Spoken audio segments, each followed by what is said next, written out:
Hello students, I'm Virenjan, assistant professor of Triple E from Mysore University. मैं आज सेग और tension के बारे में स्टडी करेंगे। यह पावर सिस्टम फर्स्ट का मोस्ट इम्पोर्टेंट टॉपिक है। मैकेनिकल सपोर्ट्स के अंदर आता है ये। सेग डेफिनेशन में कंटेंट में हमने सेग डेफिनेशन रखी है, सेग टेंशन कैलकुलेशन रखी है और टू टाइप्स की सेग कैलकुलेशन होती है सेग और टेंशन की। When support at equal level, when supports at different level. So, shall we start? सेग सेग जो होता है जनरल भाषा में हम इसको झोल कहते हैं, हिंदी में इसको झोल कहते हैं। देखिए सेग क्या होता है कि जब हम दो सपोर्ट्स को जो कि अटैच करते हैं कंडक्टर को, तब उसके बीच में हमको थोड़ा सा थोड़ा सा उसको ढीला रखना पड़ता है। उसी जो बीच में एक कैटेनरी मतलब लेवल आता है उसे बोलते हैं सेग। ठीक है। ट्रांसमिशन लाइन के लिए अंदर ये बहुत ज़रूरी होता है। इसकी डेफिनेशन जो है, sag is defined as the different in level between points of supports and the lowest point on the conductor. Conductor का लोएस्ट पॉइंट जो होता है, ये कंडक्टर का लोएस्ट पॉइंट है। यहाँ से इस ए पॉइंट से या बी पॉइंट से जो ओ तक की जो हाइट होती है, उसे हम क्या बोलते हैं, सेग कहते हैं। इसे ए से डिनोट करते हैं हम। सेग is mandatory in transmission line conductor suspension. Transmission line के अंदर ये मेटनरी होता है बिकॉज अगर हम सेग नहीं रखेंगे तो बहुत सारी जो प्रॉब्लम्स होती है वो क्रिएट होती है ट्रांसमिशन लाइन के अंदर। सपोज जैसे कि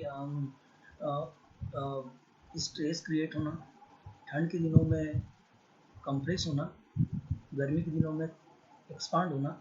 इसकी वजह से हमारे जो पोल्स लगे हुए हैं, जो सपोर्ट्स लगे हुए हैं मैकेनिकल, वो डिस्ट्रॉय हो सकते हैं, ख़त्म टूट सकते हैं, उनके अंदर प्रॉब्लम आ सकती है, मुड़ सकते हैं।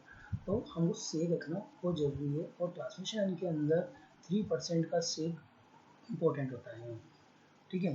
अब इसमें इस डायग्राम के अंदर आप देखेंगे, here A O B is the transmission line conductor. Two supports are at point A and at point B. A and B is the horizontal line, and from the horizontal line to point O is the same when measured vertically. हम vertically उसको measured करते हैं पूरे system को। Sag is mandatory in transmission line conductor suspension. The conductors are attached between two supports with perfect value of sag. It is because of providing safety of the conductor from not to be subjected to expensive tension. In order to permit safe tension in the conductor, conductors are not fully stressed rather than they are allowed to have sag. हमने इसमें बताया है कि हमको जो सेग को है वो परफेक्टली बनाना है। क्यों बनाना है? क्योंकि अगर सेग नहीं रखेंगे हम तो क्या होगा, पोल्स के ऊपर टेंशन क्रिएट होता है। टेंशन की वजह से वो पोल मुड़ सकते हैं या फिर टूट सकते हैं। अगर वो आयरन के हैं तो स्टील के हैं तो वो क्या हो जाएंगे, मुड़ जाएंगे। और अगर वो कंक्रीट की पोल है, पीसीसी पोल है, तो वो ब्रिटल हो जाएंगे, टूट जाएंगे वो। ठीक। सो नेक्स्ट करेंगे, if the conductor is stressed fully during installation, wind exerts pressure on the conductor, hence conductor gets chance to be broken or detached from its end support. The sag is allowed to have during conductor suspension. जब हम suspension करेंगे उसके बाद में ही वो brittle हो जाए, टूट जाएगा वो। सो ब्रोकन होने की प्रॉब्लम को क्रिएट होने से पहले ही हम क्या कर देते हैं, 3% का सेग दे देते हैं। मतलब कहने का ये 3% का सेग से मतलब है कि अगर कंडक्टर हम 100 मीटर का अगर कंडक्टर ले रहे हैं तो 100 का 3% जो भी होगा वो हम ज़्यादा, मतलब 100 मीटर की दूरी अगर हमने दो पोल के बीच में ली है, सपोज कीजिए। वैसे तो हम 20 मीटर से ज़्यादा कंडक्टर स्पान नहीं लेते हैं, 20 मीटर का स्पान से ज़्यादा स्पान क्रिएट नहीं करते हैं। तो 20 मीटर का अगर हमने दो पोल के बीच में कंडक्टर रखा है तो 20 का 3% होगा, वो प्लस होके हम उतना कंडक्टर लेंगे। ठीक है। Some important points are to be mentioned.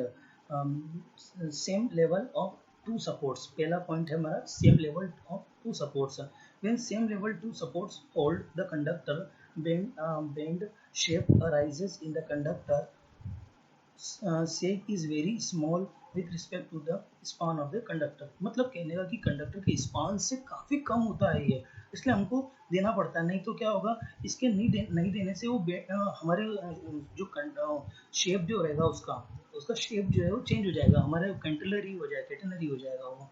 ठीक है। सेकंड पॉइंट है हमारा सेग span curve. सेग span curve is like parabolic form में वो क्रिएट हो जाता है। The tension, third point है हमारा tension in each point। The tension in each point of the conductor acts always tangentially। ये रहता है क्योंकि नीचे की तरफ रहेगा ये, इस वजह से टेंशन हमेशा नीचे की तरफ ही रहेगा। ठीक है। फिर हॉरिजॉन्टल, फोर्थ पॉइंट है हमारा horizontal component. Again the horizontal component of the tension of conductor is constant through out conductor length. कहने का मतलब है कि ये टेंशन जो होगा, टेंशन इस डायरेक्शन में लगाएगा है, हॉरिजॉन्टली इसको प्रेशर लगाने की कोशिश करेगा या किसी भी डायरेक्शन में, या तो इधर लगाएगा या फिर इधर लगाएगा। ठीक है। फिर टेंशन के बारे में हमने फिफ्थ पॉइंट पढ़ा हमने, tension the tension at support is nearly equal to the tension at any point of the conductor. Conductor के किसी भी पॉइंट पर, सपोर्ट्स के वहाँ पर भी और किसी भी पॉइंट पर, सब पर हमारा टेंशन लगेगा, टेंशन क्रिएट होगा, इक्वल होगा वो। ठीक है। अब सेक की कैलकुलेशन के बारे में हम स्टडी करेंगे। क्लासिफिकेशन ऑफ सेक कैलकुलेशन, दो टाइप की कैलकुलेशन होती है, when supports are at equal levels, when supports are not at equal level. मतलब या दो सपोर्ट जो हमने लगाए हैं वो एक तो या तो समतल पर हो, मतलब इक्वल लेवल पर लगे हों, या फिर एक पहाड़ी क्षेत्र में लगा हमने पोल लगाया है, तब सेक की कैलकुलेशन क्या होगी, वो जब वो इक्वल लेवल पे होंगे तब सेक की कैलकुलेशन क्या होगी, ये दोनों हमने यहाँ पर स्टडी करना है। अब फर्स्ट हम कैलकुलेशन करेंगे इक्वल लेवल की। देखो दो हमने सपोर्ट्स लिए हैं ए और बी, वो दोनों इक्वल सपोर्ट्स हैं, इक्वल लेवल पर है, तो उन दोनों की वजह से जो ओ क्रिएट हुआ है, वो मतलब सेक की जो लेंथ बनी है वो यहाँ लगी है, वो टेंशन इधर साइड में लगा हुआ है। ठीक है।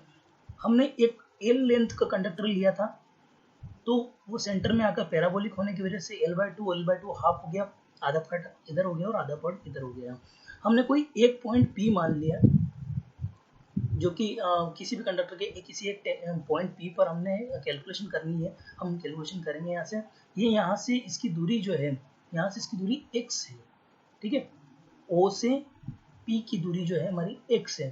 ठीक है। और वहाँ उसकी वजह से जो उसका वेट लग रहा है, इस P और O के बीच में एक वेट लगा हुआ है WX, वो कंडक्टर का वेट है वो। ठीक है। और उसके ऊपर x/2 कितनी दूरी पर, वो x/2 मतलब x का हाफ है, और O से इसकी हाइट कितनी है, y। ठीक है।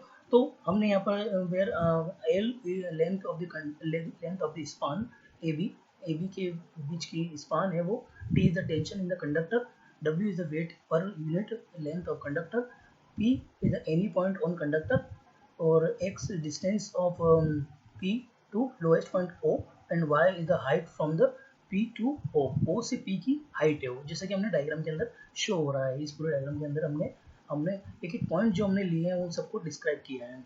Equally to moment of two forces about point O is per the figure अब we get। देखिए हमको टेंशन का एक फॉर्मूला पता है, उसकी लेंथ के साथ मल्टीप्लाई करते हैं तो T इंटू वाई, मतलब ये T इधर लग रहा है और Y नीचे की तरफ लग रहा है, तो हमें इन दोनों को मल्टीप्लाई करना है। वैसे ही हमको WX इंटू x/2 का मल्टीप्लाई करना है कि नीचे की तरफ है और ये इधर साइड में है, तो ये हमको एक इक्वेशन क्रिएट हुई है। ठीक है।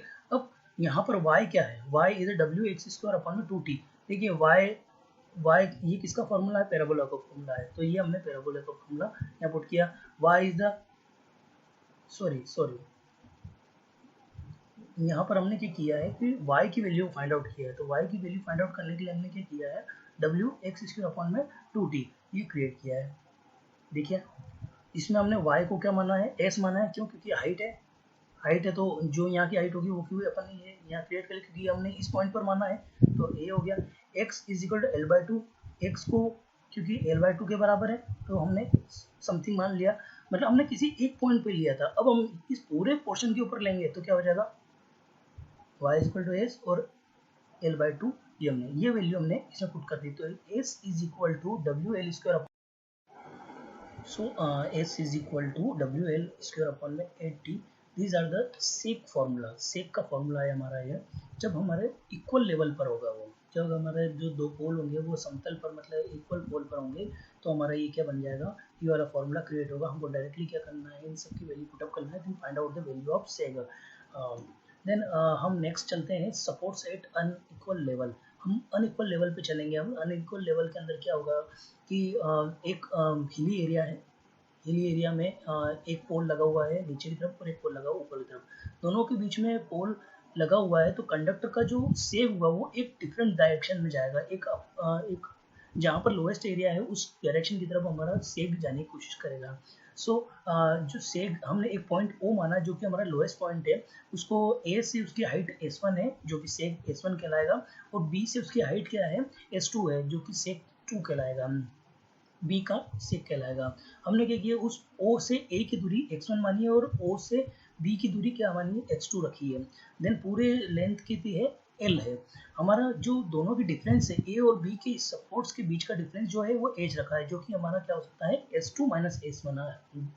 बड़े से छोटे से हमने माइनस किया तो h is equal to S2 minus S1। तो हमने यहाँ पर सारे पैरामीटर्स के बारे में देखा अभी। अब नेक्स्ट हम चलेंगे, देखिए सेक S1 की वैल्यू हमने बिफोर जो हमने फॉर्मूला अभी देखा था उसमें W(x1) स्क्वायर अपॉन में 2t, यहाँ पर x1 की वैल्यू डिफरेंट थी, इस वजह से यहाँ पर अभी हमने x1 की वैल्यू x1 ही रख रखी है, और यहाँ पर S2 क्या हो जाएगा, W is equal to x2 square upon में 2t। अब यहाँ पर देखेंगे आपकी x1 plus x2 is equal to L है क्योंकि टोटल लेंथ है। अब देखेंगे यहाँ पर हमने ये वैल्यू इक्वेशन 1 रख दी है। अब हमने क्या किया, इस S2 को S1 से माइनस किया, तो WT अपॉन में W अपॉन में 2t x2 square minus x1 square. अब यहाँ पर a माइनस बी का स्क्वायर का फॉर्मूला बन गया जो कि होता है a प्लस बी और a माइनस बी। तो हमने यहाँ पर as it is vocable formula put up किया है। x2 प्लस x1 की का जो वैल्यू थी हमारी L है, हमने कुछ नहीं किया, बस यहाँ पर वैल्यू पुट कर दी है। देन हमको मिल गया S2 माइनस S1 की वैल्यू पूरी मिल गई है। अब यहाँ देखेंगे S2 minus S1 is equal to h होता है, तो हमने इसकी वैल्यू भी यहाँ पर पुटअप कर दी इक्वेशन के अंदर। WL अपॉन में 2t x2 minus x1, x2 minus x1 is equal to यहाँ पर क्या होगा, हमने x1 माइनस x2 की वैल्यू फाइंड आउट किया तो 2th अपॉन में WL, इक्वेशन नंबर सेकंड हो गई। हमने इक्वेशन 1 और 2 को दोनों को सोल्व किया तो x1 is equal to L by 2 minus TH by WL। अब आप सोचेंगे कि ये कहाँ से है, तो हमने कुछ नहीं किया है, कोई भी एक वैल्यू को किसी भी एक के अंदर पुट कर दीजिए, यहाँ से x2 की वैल्यू फाइंड आउट करके इसमें डाल दीजिए तो हमको x1 की वैल्यू मिल जाएगी, या फिर x2 की वैल्यू फाइंड निकाल लीजिए तो हमको x1 की वैल्यू मिल जाएगी। ये दोनों वैल्यू हमने फाइंड आउट कर ली है, बट ये वैल्यू जो x1 और x2 की अगर वैल्यू हमने पुट कर दी है तो हम कैलकुलेट कर सकते हैं सेक S1 और S2 की वैल्यू को। बट एक प्रॉब्लम है, अगर the above formula is used to calculate sag when the conductor in a still air and ambient temperature is normal।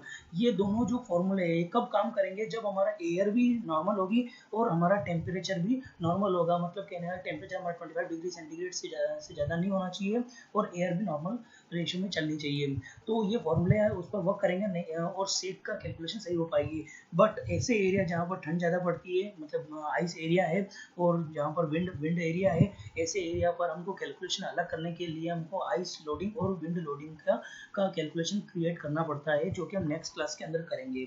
So students, thanks for this video, watching this video and hearing this video. Thank you.